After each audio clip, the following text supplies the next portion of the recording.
Estoy agradecido con Dios. Yo estaba preocupado porque aunque me acostara temprano, me despertaba temprano.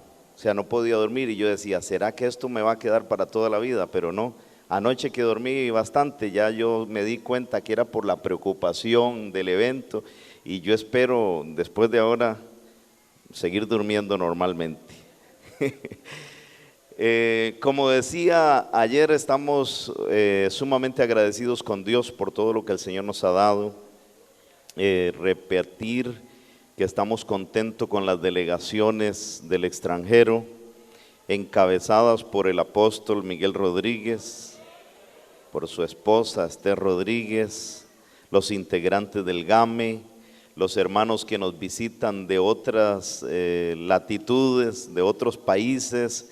Tenemos hermanos de Centroamérica acompañándonos, tenemos hermanos de Panamá, tenemos hermanos de Sudamérica y toda la hermandad costarricense, miembros, amigos. Yo me siento muy contento por la presencia de ustedes. Agradecido con Dios porque el Señor es bueno, es maravilloso. Él atiende nuestras necesidades, Él se da cuenta de nuestros problemas, Él conoce todas las cosas. Y entonces yo todas las mañanas le oraba a Dios y le decía, Señor, necesito un milagro. Todos los días le pedía milagros a Dios.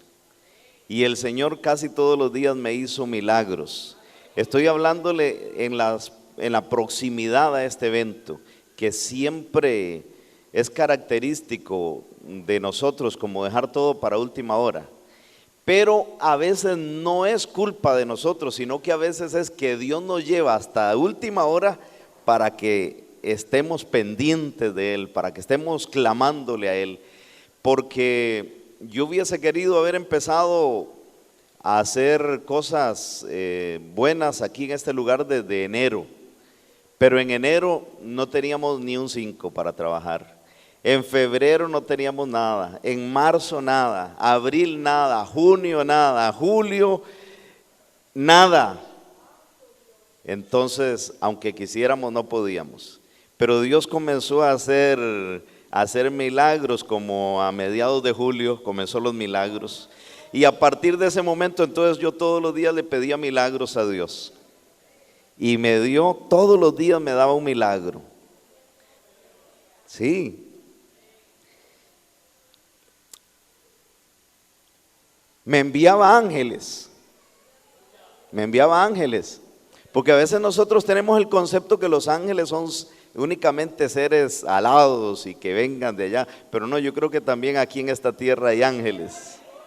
Me enviaba ángeles, me envió un ángel llamado Domingo Montenegro, me envió un ángel llamado Dagoberto Arias. Me envió un ángel llamado, bueno, no sé cómo se llama, yo lo que sé es que le decimos Chan, Sarita Miranda, y así sucesivamente me fue enviando ángeles. Casi todos los días me enviaba un ángel. Cuando yo creía que quedaba solo, Dominguito vino y me ayudó 2 semanas y se fue. Dije yo, ay, me quedé solo otra vez. Y un día me llama el hermano Dagoberto y me dice, Josué, ¿necesita que le ayude? Le digo, claro, esa pregunta ni se pregunta. Bueno, voy para allá. Y vino y me ayudó 1 semana y luego se fue. Y después vino a Limón y me dice, Josué, ando por aquí por Limón, necesita que le ayude. Y inmediatamente vino para acá y se quedó un par de días más. Y así nos fuimos hasta llegar al evento. Y me envió un montón de ángeles y por eso pudimos realizar este evento. Y ya estamos aquí gozándonos, contentos por todo lo que Dios ha hecho. Yo quiero aconsejarles que la organización de este evento ha costado mucho, que lo aprovechen. Lo aprovechemos los que hemos estado trabajando, porque sería muy doloroso habernos esforzado, habernos sacrificado y venir aquí y andar por ahí distraído y no recibir las bendiciones que Dios quiere derramar. Y si usted es visita, si usted no estuvo involucrado mucho en estos trabajos, pues sepa que hubo mucho sacrificio, que hubo mucho esfuerzo, y valore eso también, estando concentrado en este evento, para que Dios derrame bendiciones sobre su vida. Juan Mata es otro milagro también que Dios me envió, Juan Luis Mata. Y varios de esos milagros son personas que honestamente ni estábamos pensando en ellas. No era de las que esperábamos recibir ayuda, pero así obra el Señor. Así obra el Señor, de una manera maravillosa. A Domingo yo no lo invité. A Chan y a Sarita yo no los invité. Y así, Dios los tocó, Dios toca el corazón, Dios opera en la mente de las personas para ayudar a su obra, para respaldar a sus siervos. Entonces, estoy, repito una vez más, sumamente agradecido con mi esposa, porque de verdad que ha trabajado fuerte la mujer. Ustedes no saben las cosas que Dios ha hecho en estos días. Yo trabajaba aquí y me iba para Ipis y llegaba y trabajaba un poquito allá y me venía para acá, y entonces queríamos ponerle cerámica a 2 cuartitos que estaban un poquito feitos. Entonces tiré una maestra en un cuarto y puse la cerámica y tiré la maestra del otro cuarto, pero no me dio tiempo concluirlo y vine para acá. Pues un día me llama ella y me dice: Josué, ¿cómo es esta escuadra? Así, así. Y le digo yo: ¿qué está haciendo? Me dice: pegando la cerámica. Increíble, le pegó toda la cerámica al cuarto y la dejó bastante aceptable. Pintando todo el campamento, los que vayan a IP se van a dar cuenta, todo lo que está ahí de pintura lo hizo ella. Cosas maravillosas. Y entonces cooperando también en la organización de la comida y de muchas cosas. Yo tengo que dar gracias a Dios por mi esposa y espero que Dios la ayude, la bendiga, la fortalezca, porque ya después que uno pasa de los, bueno, ya ella se va acercando a los 50. Qué feo esa palabra, los 50. Comienzan a aparecer achaques, pero bueno, espero que Dios la bendiga, la fortalezca y le dé buena salud. Y realmente no pensé que fuera a predicar, porque en un evento como estos pues yo necesitaba estar tranquilo, nada más disfrutando, escuchando. Pero el hermano Abel Luis, que es el organizador de este evento, me dice: no, yo quiero que tú prediques. Y estuvimos en una disputa ahí por internet: no, pero que mire, que fulano, me dice: yo quiero que tú prediques. Entonces, bueno, hay que obedecer. Entonces aquí estamos en el nombre del Señor. Vamos a predicar en el único nombre dado a los hombres debajo del cielo, en quien podamos ser salvos, en el nombre de Cristo Jesús. Y quiero hablarles acerca del concepto de gracia. ¿Qué cosa es gracia? ¿Qué significa la palabra gracia? Favor, misericordia, don inmerecido. Yo hallo en el concepto de la gracia como un desequilibrio. Hay quienes ven la gracia, como se ha dicho muchas veces, como una licencia para pecar. Como que a usted le dan un carnet, una licencia, para que cuando usted saca su licencia para manejar, antes de tenerla usted anda con miedo.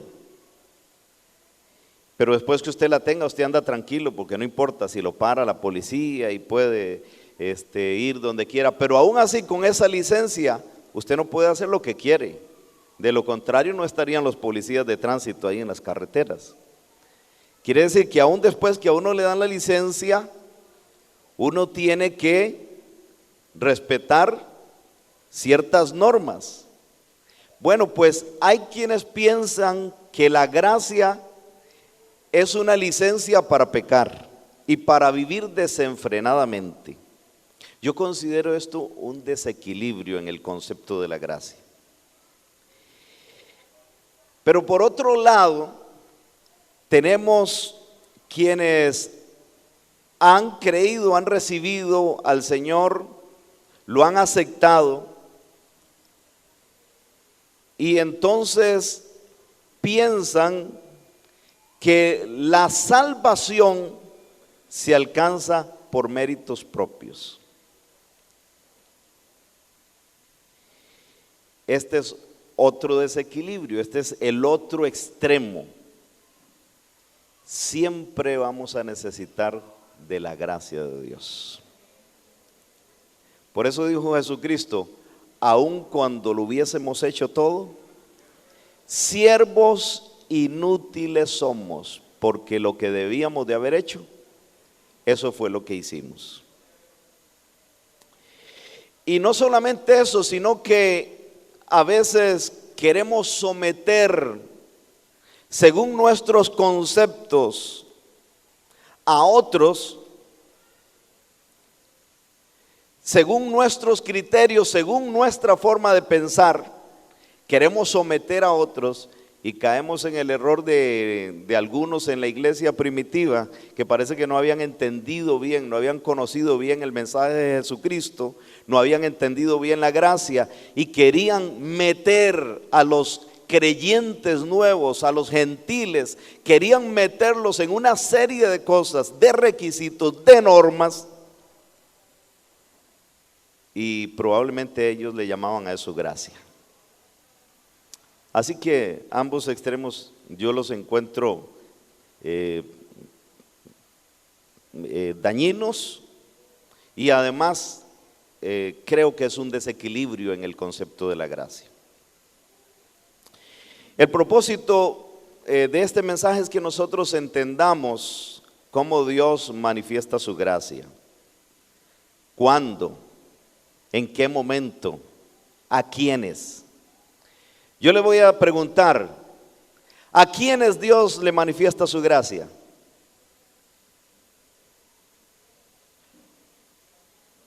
¿Perdón? A los que Él quiere. ¿Cuándo Él manifiesta su gracia? Cuando Él quiere. ¿En qué lugar Él manifiesta su gracia? En el lugar que Él indique. Aquella le decía, ustedes creen que es en Jerusalén y nosotros creemos que es aquí en el monte Gerizim. Créeme, mujer, que la hora viene y ahora es cuando los verdaderos adoradores adorarán al Padre en espíritu y en verdad. No importa el lugar. Pero no, hay creyentes, inclusive con mucho tiempo, que no entienden esto. No han comprendido cómo Dios opera, cómo Dios se manifiesta. Y entonces necesitamos acudir a la palabra de Dios. Cuando aquí Dios quiere derramar gracias, favores, dones, los hace como a Él place. ¿Qué dice la palabra de Dios acerca de los dones del Espíritu Santo? Repartiendo a cada uno particularmente, ¿como qué? Como Él quiere. Y Dios es capaz de romper normas, aún de cosas que Él mismo ha establecido. Dios al pueblo de Israel, en el pueblo de Israel estableció la bendición paterna principal. ¿Para quién? ¿Para quiénes eran? ¿Para quién era la bendición paterna principal? ¿Para quién? Para el primogénito. ¿Qué pasa? ¿No leen la Biblia ustedes? Para el primogénito, ¿cierto o no? Bueno, ¿quién era mayor de Jacob y Esaú? ¿Quién era el mayor? Esaú. Entonces, ¿a quién le pertenecía la primogenitura? A Esaú. ¿Cierto o no? Dios lo había establecido como una norma en el pueblo. ¿Y qué dice la palabra de Dios? A Jacob amé y a Esaú aborrecí. ¿Y quién alcanzó la primogenitura? Jacob. Entonces, ¿qué pasó ahí? ¿Ah? ¿Qué es lo que pasa ahí? ¿Qué es lo que sucede allí? Que es que no podemos entender esas cosas. Que cuando Dios quiere dar gracias y favores, los hace como a Él le place. Como a Él le place. Y entonces tenemos en la palabra de Dios, no solamente en el Antiguo Testamento, sino en el Nuevo Testamento, manifestaciones de la gracia y la misericordia de Dios de una forma tremenda, de una forma maravillosa. Quiero decirles cómo recibí este mensaje. Yo estaba comprando en una ferretería, me pasó en un mismo día 2 casos muy similares. Estaba comprando en una ferretería y estaba en la zona de pintura cuando en eso llega una señora furiosa, reclamando, vociferando, porque no le habían mantenido la garantía de una pintura. Y entonces yo me quedé, pero me admiró la forma, si se quiere hasta altanera, en que la señora estaba reclamando. Y entró en conflicto con el dependiente. Y bueno, a mí me atendieron y yo salí de ahí y el conflicto quedó ahí en la ferretería.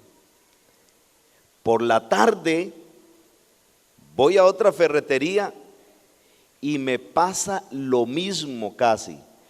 Estoy yo con el dependiente, en eso entra otra señora también indispuesta hablando, y entonces las personas que estábamos comprando en voz baja, y ella rompió todo el esquema de ahí, todo el orden lo rompió, y todos nos quedamos así. Y entonces le digo yo al dependiente, al muchacho que me estaba atendiendo, le digo yo, ya este es el segundo caso en este día que voy viendo igualito.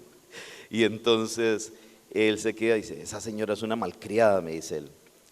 Me dice, pero ¿sabe qué hago yo? Yo no busco lucha, yo la mando para arriba. Resulta ser que en esa ferretería las oficinas administrativas están en una parte alta. Entonces dice, yo la mando para arriba. ¿Sabe por qué? Me dice, porque si yo entro en disputa con ella, si yo empiezo a discutir y si yo empiezo a decirle que no, dice, después ella va allá arriba y los de allá arriba le conceden lo que ella está pidiendo y uno queda como rabo de chancho. Así me dijo. Y yo me quedé analizando eso. Yo dije, caramba, así es la gracia de Dios, así es la misericordia de Dios. Y nosotros como seres humanos a veces nos metemos en esos favores de Dios y nos volvemos intrusos de la gracia de Dios. Y yo lo he ido experimentando. Uno tiene que ir creciendo, tiene que ir madurando, de lo contrario, ¿qué estamos haciendo aquí? Y uno tiene que ir tomando experiencias de las cosas que pasan. Un día estábamos en una ciudad de Estados Unidos que se estaba llevando a cabo un gran evento y estaban en culto de espera. Y yo entro y yo veo a una persona así. Y yo lo juzgué. Yo, que conozco al Señor y que conozco la gracia de Dios, lo juzgué. Y dije, ¿y ese cree que va a recibir así?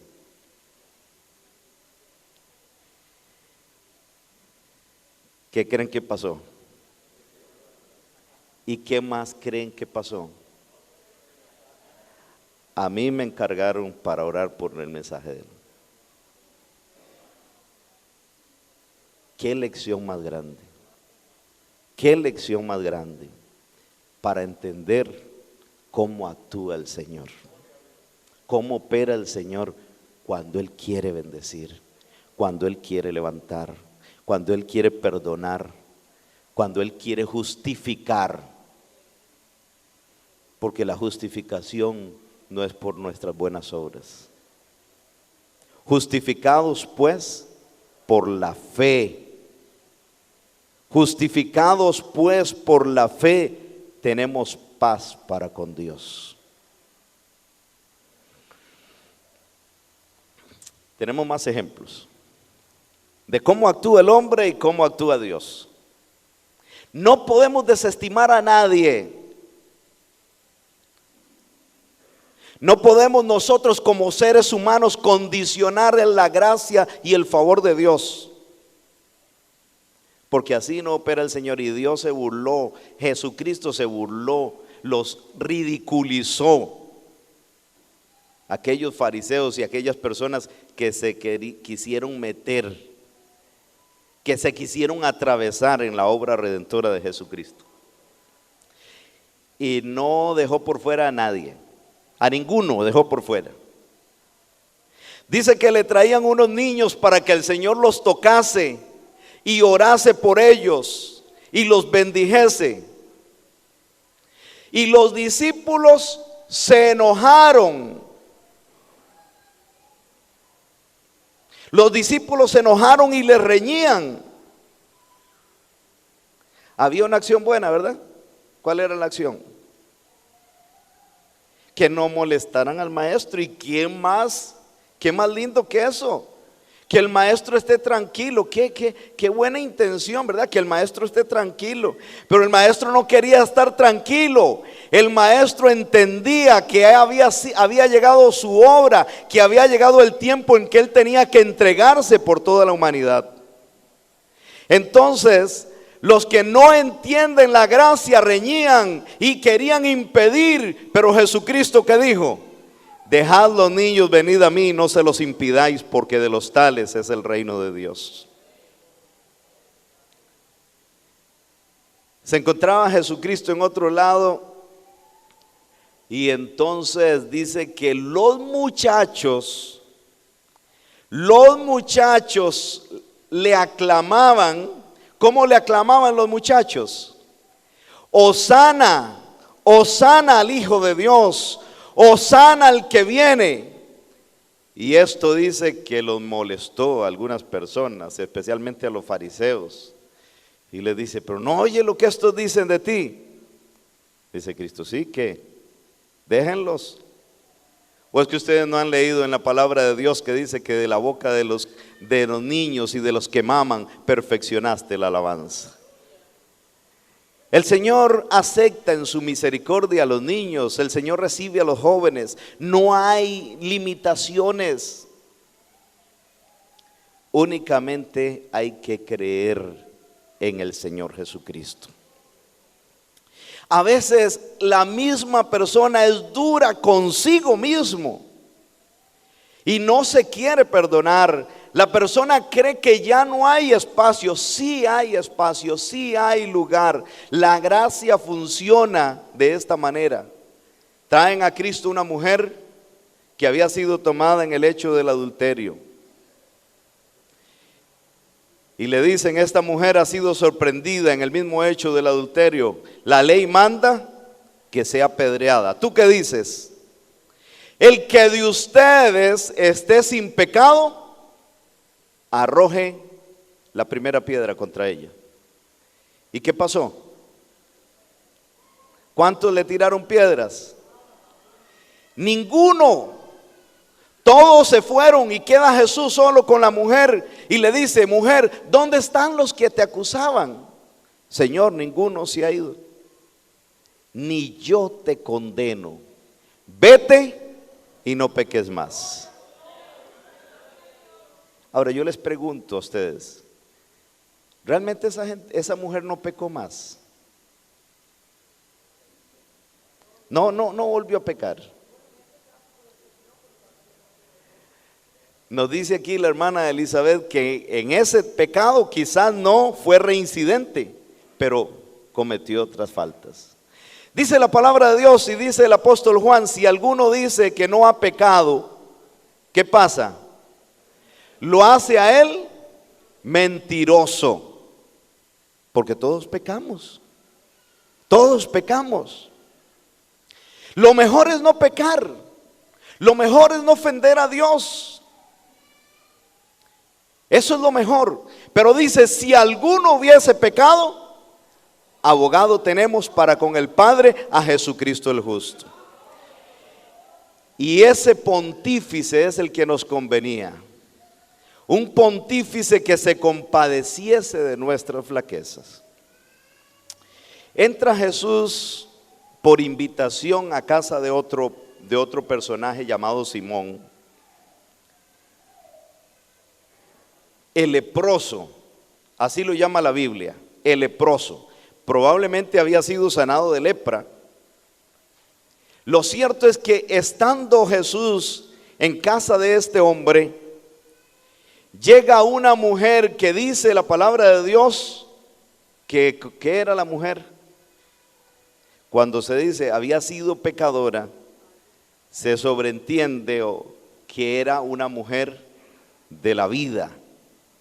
Y esa mujer entra a esa casa y dice que quiebra un alabastro de ungüento de alto precio. ¿Y qué hace? Se lo derrama al Señor Jesucristo.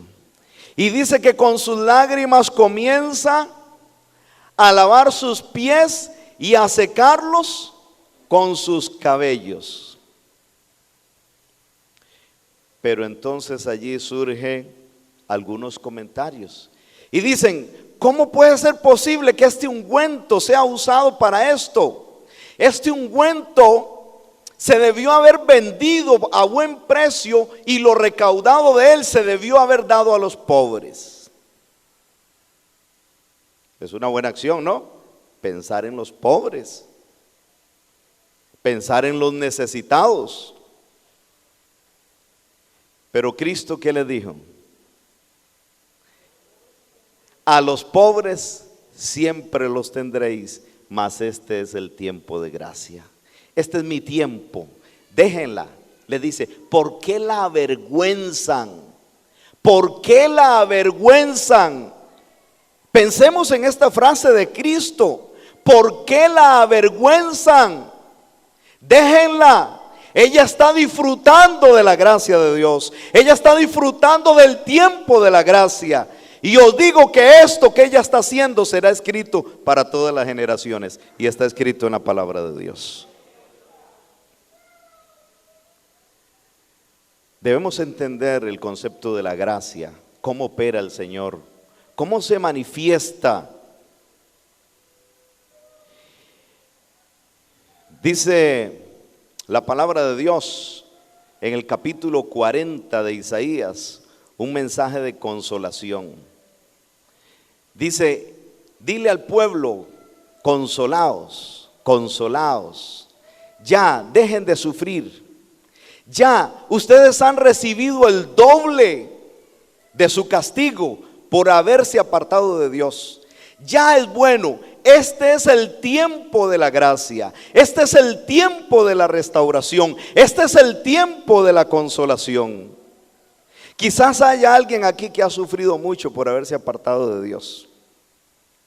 Quizás haya alguien aquí que ha sufrido enfermedades, que ha perdido bienes, que ha perdido trabajos, que ha perdido al esposo, que ha perdido a la esposa, que ha perdido hijos, que ha perdido cosas valiosas, producto de su desvarío, producto de haberse descaminado del camino del Señor.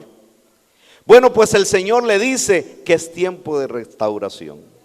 Y nosotros no queremos atravesarnos en eso. Nosotros no queremos, como embajadores, como administradores de esa gracia, no queremos interrumpir eso, porque no queremos pasar la vergüenza que pasaron los fariseos.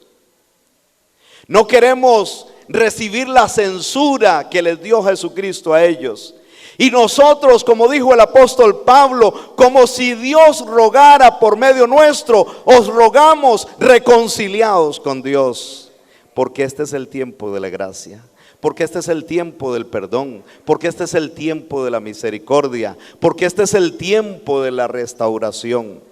Ya, usted ha sufrido mucho, ya. Esos caminos de oscuridad, esos caminos de tinieblas, esos caminos de locura, esos caminos de tenebrosidad, el Señor quiere terminarlos hoy y alumbrar su sendero y darle una luz, darle una esperanza, llenar su corazón de alegría, llenar su corazón de entusiasmo, llenar su corazón de gozo.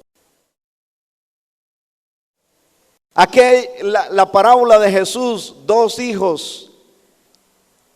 Uno le dijo al padre: yo voy a ir, y no fue. Y otro le dijo: yo no voy a ir, pero después, reflexionando, fue. Y entonces le dice Jesucristo: os digo que las rameras y los publicanos van adelante de vosotros al reino de Dios. Porque vino Juan anunciando el evangelio de la gracia y vosotros no le creísteis, pero las rameras y los publicanos sí creyeron y sí aceptaron, y por eso ellos van adelante al reino de Dios. Este es el tiempo de restauración. Entienda la gracia de Dios, reconozca su tiempo. El Señor está llamando. El Señor quiere limpiarte, el Señor quiere restaurarte, el Señor quiere levantarte, el Señor quiere santificarte por su gracia. Y nosotros estamos trayéndote este mensaje. Nosotros estamos extendiéndote esa invitación. Nosotros estamos extendiendo ese recado. No hay limitaciones, únicamente debes aceptar al Señor Jesucristo. Debes creer, lo demás lo hará el Señor. El crecimiento de un alma, el crecimiento de un alma es producto de la gracia de Dios. La santificación de un alma es producto de la gracia de Dios. No te pongas a pensar en más adelante, porque hay quienes dicen: ay, es que yo tengo miedo de fallarle al Señor. Sí, hay gente que está pensando bautizarse y lo está analizando porque dicen: ay, es que he fallado tantas veces y me da miedo fallarle a Dios otra vez. No pienses en eso.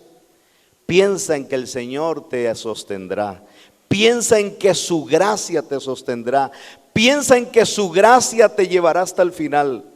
Por eso decía el apóstol Pablo: no soy yo el que opera, no soy yo el que obra, no. Yo doy gracias a Dios que hablo más lenguas que todos ustedes.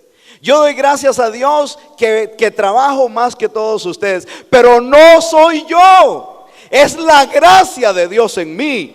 Porque no soy digno ni siquiera de ser llamado apóstol de Jesucristo, porque yo perseguía la iglesia, sino es la gracia de Dios en mí.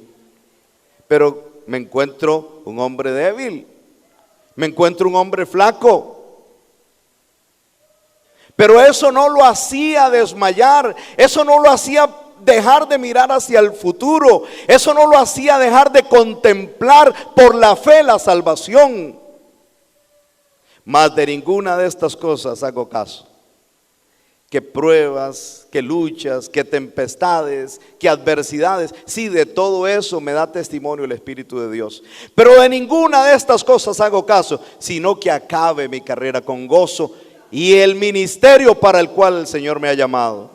Es la gracia de Dios la que te ayudará. Es la gracia de Dios la que te sustentará. Es la gracia de Dios la que te levantará cuando estés triste, cuando estés abatido, cuando estés desalentado. Es la gracia de Dios que te consolará cuando te sientas solo, cuando te sientas abandonado. La gracia de Dios estará contigo. Siéntela, experiméntala, conócela, porque es tiempo de gracia, es tiempo de misericordia.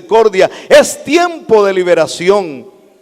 Entonces, hermanos, este es un tiempo muy especial. Este es un momento muy especial para decidirse por el Señor. Este es un tiempo bueno, adecuado para decirle al Señor: Señor, yo necesito tu gracia, yo necesito tu perdón, yo quiero recibirte en mi corazón, yo quiero abrirte mi corazón para que tú entres en mí. Lo demás lo hará el Señor. El que comenzó en nosotros la obra, ¿qué hará? La perfeccionará por su infinita gracia, por su gran misericordia. No nos volvamos jueces de nuestros hermanos. No nos volvamos jueces de nuestros hermanos. Pensemos que Dios conoce todas las cosas. Aquel que estaba ya en su casa ofreciéndole una cena al Señor, algunos decían, si conociera dónde está, en casa de pecadores, en casa de publicanos, y parece que a lo mejor él se dio cuenta y se puso en pie y dijo: Señor, la mitad de los bienes doy a los pobres, pero si a alguien he defraudado, lo vuelvo 4 veces. ¿Y qué dijo Jesucristo? ¿Qué dijo Jesucristo? Hoy ha venido la salvación a esta casa, por cuanto él también es hijo de Abraham. El Señor lo miró donde él se había subido, porque él entendió que era el tiempo de buscar la gracia de Dios. A él no le importó nada. Él no le importó el sacrificio que tuviese que hacer. Él lo único que quería era conocer al Señor. Él lo único que sabía era que Jesús iba pasando por allí. Y no le importó lo que tuviera que hacer. Fue a subirse a aquel árbol. No le importó que lo vieran allí. No le importó que se burlaran de él. Él lo que quería era conocer a Jesús, quien fuese. Y Jesús de allí lo miró. Y Jesús de allí lo bajó y le dijo: Zaqueo, desciende, porque hoy es menester que more en tu casa. Y el Señor Jesucristo te está diciendo lo mismo hoy en día. El Señor te está viendo donde quiera que estés. Humíllate. Humíllate ante el Señor. Y el Señor te dice esas mismas palabras: hoy ha llegado la salvación a tu casa, por cuanto tú también eres hijo de Abraham. No hay limitaciones. El Señor nos acepta, el Señor nos ama, el Señor nos recibe, el Señor quiere salvarte, el Señor quiere perdonarte. Acepta este tiempo, recibe la gracia de Dios. Que el Señor les bendiga.